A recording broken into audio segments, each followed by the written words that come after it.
बाबत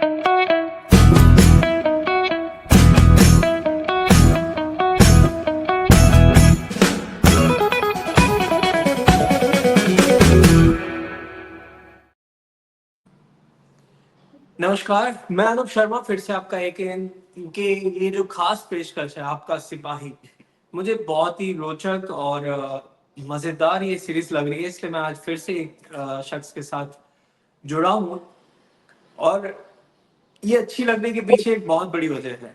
किस्से जो सुने नहीं गए, कहानियाँ जो बताई नहीं गई, कर्म जो छुपाए गए, उन्हीं को आप तक लाने की जो कोशिश है इस कड़ी में, उस कड़ी से कुछ दिल से जुड़े हुए हैं।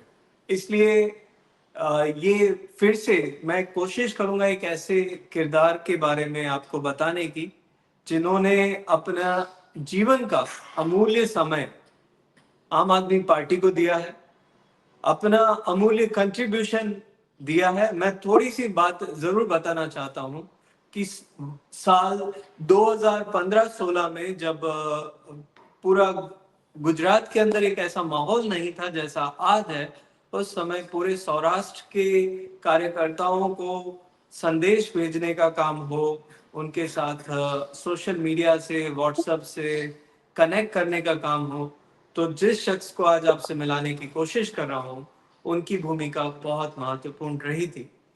आज वो क्या कर रहे हैं, कैसे रह रहे हैं, क्या किया था, इन मुद्दों पे हम चर्चा करेंगे।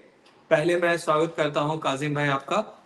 और आप कब जुड़े, क्यों जुड़े आम आदमी पार्टी से, और कैसा लगा था जुड़ के, इस बारे में कुछ बताइए।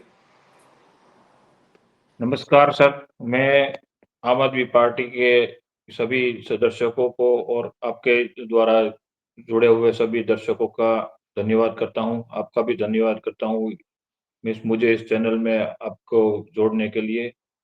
और मेरा आम आदमी पार्टी से फर्स्ट स्टार्ट से जब दिल्ली के अंदर इंडिया अगेंस्ट करप्शन जो आंदोलन चल रहा था, उस वक्त से मैं आम आदमी पार्टी से जुड़ा हुआ हूँ। जब वो आंदोलन चल रहा था, उस वक्त आंदोलन के बाद सरकार से जो टॉक हुई, उसके बाद आम आदमी पार्टी का गठन हुआ। उस वक्त मैंने 10 रुपए का पोस्टल ऑर्डर जो होता है, उसी पोस्टल ऑर्डर से 10 रुपया अपना जेब से भर के मैंने आम आदमी पार्टी से ज्वाइन किया है।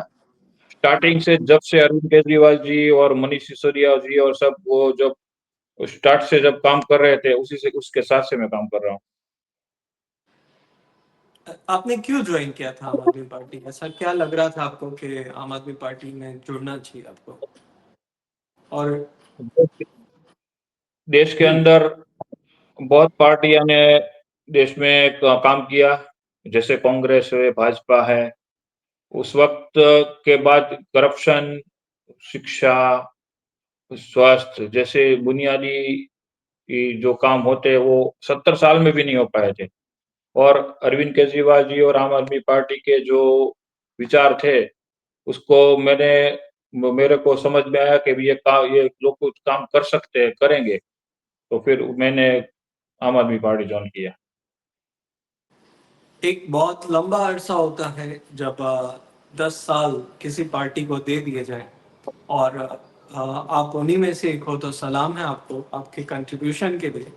और अभी आप पार्टी को किस तरह से योगदान दे रहे हैं, अभी आप क्या कर रहे हैं सर, जिससे कि आने वाले समय में पार्टी आपके एरिया में, गुजरात में और स्ट्रांग बने? मैं आम आदमी पार्टी में जुड़ा तब आम आदमी पार्टी सिर्फ दिल्ली में ही काम कर रही थी। हम गुजरात में यहाँ पे कनेक्शन के द्वारा काम कर रहे थे, छोटा मोटा काम कर रहे थे। कुछ 5, 10, 15, 25 आदमी काम कर रहे थे। उस वक्त पेपर में भी यही छप रहा था कि आम आदमी में 1, 2, 3 आदमी काम कर रहे हैं। उस वक्त से मैं काम कर रहा हूँ। मैंने पार्टी के बहुत उतार चढ़ाव देखे।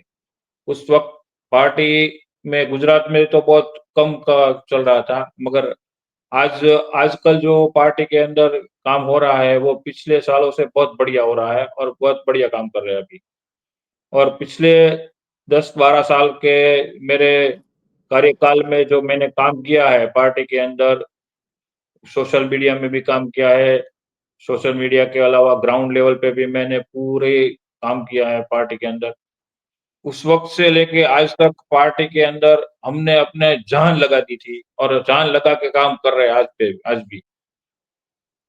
गुजरात में एक बात बहुत ही, जब भी मैं किसी बाहर, गुजरात के बाहर के कार्यकर्ताओं से बात करता हूँ या गुजरात में कार्यकर्ताओं से बात करता हूँ, तब एक चीज मुझे दिखाई देती है, वो है गुजरात की लीडरशिप, जो काफी स्ट्रांग है। आप गुजरात की लीडरशिप को किस तरह से देखते हैं? जैसे दिल्ली के अंदर अरविंद केजरीवाल जो और मनीष सिसोदिया जी जैसे स्ट्रॉन्ग लीडरशिप थी, उसी तरह जिस तरह उन लोगों ने ज़मीन में रह के, ज़मीन के साथ जुड़ के जो काम किया और सरकार बनाई, उसी तरह गुजरात में अनूप जी, ये गोपाल इटालिया जी और ये अपने ईशुदान गढ़वी जी और चेतर वसावा जी और अनूप भाई जैसे जो हमारे नींव से जुड़े हुए और जमीन से जुड़े हुए कार्यकर्ता और काम करने वाले नेतृत्व है, वो लगता है कि अब दिल्ली के जैसे दिल्ली में इनकलाब आया था और सरकार बनी थी, अब गुजरात में भी ऐसे आगे होने जा रहा है। मैं आपसे एक ऐसा किस्सा जानना चाहता हूँ, लास्ट मेरा ये सवाल है कि जो किस्सा एक ऐसी कहानी है जो आपको हमेशा ये लगता है, प्राउड फील हुआ हो कि मैं आम आदमी पार्टी के साथ जुड़ा, किसी जनता से बात करते वक्त, या दिल्ली में कभी आप गए हो उस वक्त, ऐसा कौन सा मोमेंट था कि जब आपको लगा कि आम आदमी पार्टी जैसी पार्टी दूसरी और कोई नहीं है? वैसे तो बात बहुत बहुत किस्से ऐसे हुए हैं कि जब आम आदमी पार्टी से जुड़ने के बाद हमको प्राउड होता था कि हम आम आदमी पार्टी के साथ जुड़े हुए हैं। मगर कभी-कभी ऐसा होता है कि कोई आदमी गुजरात में ऐसी बात करता है कि कभी छोटे आदमियों को ऊपर ले जाने के लिए जो आम आदमी पार्टी काम कर रही है, वैसे तो बहुत छोटे-छोटे किस्से होते हैं। मगर जब मनीष सिसोदिया जी यहाँ पे स्पेशल यहाँ पे हमारे गारियाधार में एक हादसा हुआ था। एक औरत के ऊपर घिनौना काम हुआ था। तब मैंने जब मनीष सिसोदिया जी से साथ मिल के जो बात हुई और उसके काम करने का ढंग, उसके काम करने का तरीका और कन्नू भाई कलसारिया उस वक़्त आम आदमी पार्टी में थे, तब हम उसके साथ जुड़ के जो काम किया था, तब मैंने देखा कि आम आदमी पार्टी में बहुत नज़दीकी से मैंने आम आदमी पार्टी के कार्यकर्ता और आम आदमी पार्टी के लीडरशिप को देखा था मैंने।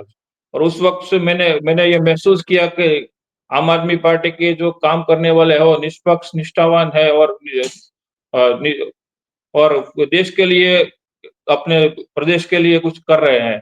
तब मेरे को प्राउड फ़ील हुआ कि मैं आम आदमी पार्टी से जुड़ा हुआ, वो सही है मेरा काम और मेरा डिसीज़न सही है। अम, आपकी बात, आपसे बात करके बहुत अच्छा लगा। सैलाब आता है, लेकिन पानी वहीं का वहीं रहता है। उस तरह से कई सिपाही आप जैसे हैं, जिन्होंने हर प्रकार के मौसम में पार्टी का, संगठन का साथ रखा है। कई बार गुस्सा हुए हैं, खुद दिल से, दिमाग से विचलित हुए हैं, लेकिन साथ परिवार का कभी नहीं छोड़ा। ऐसे सभी साथियों को सलाम करते हुए आज की बात में, आज के सिपाही एपिसोड में सिर्फ इतना ही। मिलेंगे अगले एपिसोड में फिर एक किसी ऐसे सिपाही के साथ, जिनके किस्से, जिनकी कहानियां इतिहास में दर्ज है। उनको कुरेदेंगे, उनको सीखेंगे, उनसे समझेंगे। धन्यवाद।